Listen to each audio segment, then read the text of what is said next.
नमस्कार दोस्तों, स्वागत है आपका हमारे चैनल वासंती में। इसके पूर्व के वीडियो में मैंने आपको कुबेर जी के जन्म और विवाह आदि की कथा के बारे में बताया था। आज की कथा रावण के जन्म की है, तो चलिए प्रारंभ करते हैं। यह कथा वाल्मीकि रामायण के उत्तरकांड से ली गई है, जिसमें कथा इस प्रकार मिलती है कि पुराने समय में माली, सुमाली और मलेवन नाम के 3 राक्षस भाई थे, जो कि बेहद क्रूर स्वभाव के थे। उन्होंने शक्ति को प्राप्त करने के लिए ब्रह्मा जी की कठोर तपस्या को करना प्रारंभ कर दिया।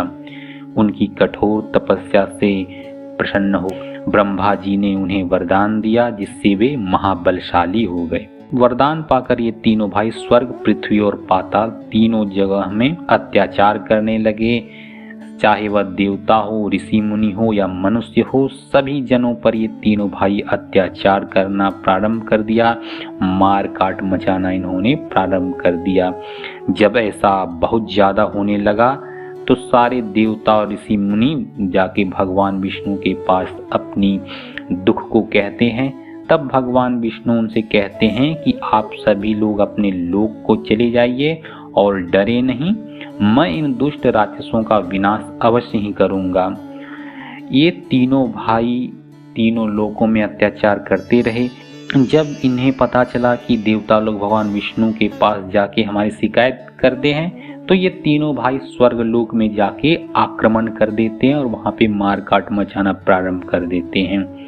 भगवान विष्णु तुरंत वहां स्वर्ग में पहुंचते हैं और इन राक्षसों का विनाश करना प्रारंभ कर देते हैं। ये राक्षस सारे डर के फिर लंकापुरी में चले जाते हैं।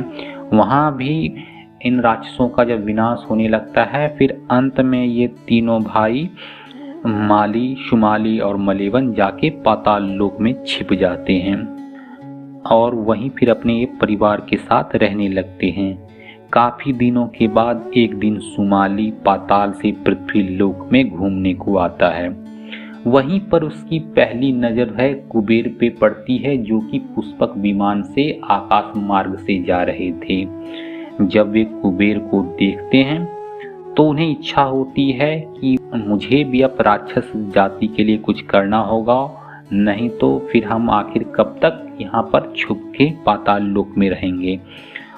फिर धरती से वापस शुमाली जाके पाताल लोक में चला जाता है और सोचता है कि कुछ तो करना ही पड़ेगा, कुछ तो उपाय निकालना ही पड़ेगा ताकि देवताओं को हराया जा सके।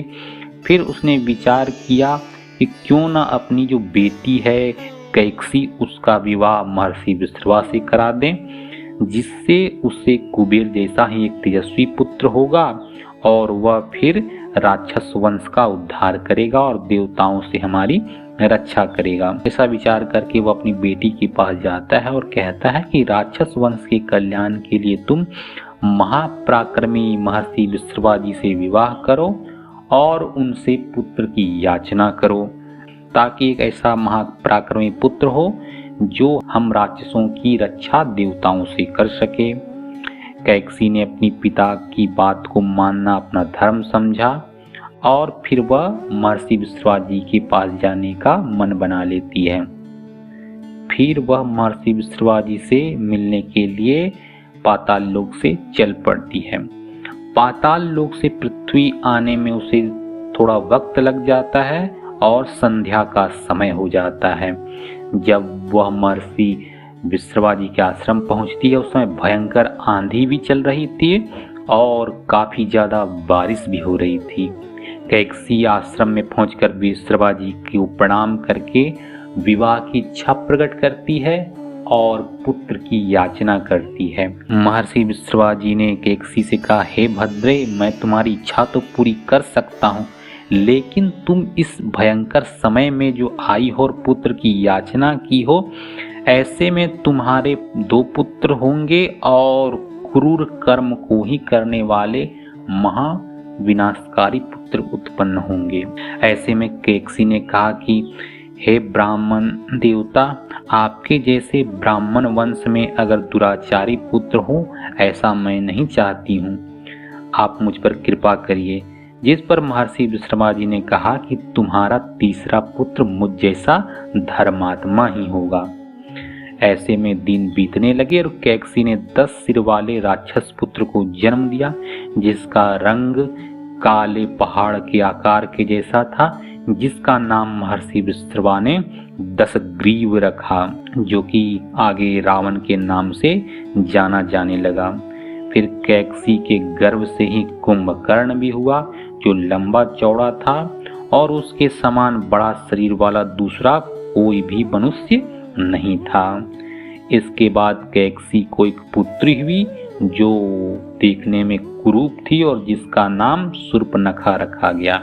और सबसे छोटा पुत्र हुआ धर्मात्मा विभीषण। तो मित्रों, यह रावण, कुंभकर्ण और विभीषण के जन्म की कथा थी। आशा करता हूँ आपको यह कथा पसंद आई होगी। आगे के क्रम में हम इसी कथा सीरीज को कंटिन्यू रखेंगे। चैनल को सब्सक्राइब जरूर कीजिएगा, वीडियो को लाइक जरूर कीजिएगा। धन्यवाद।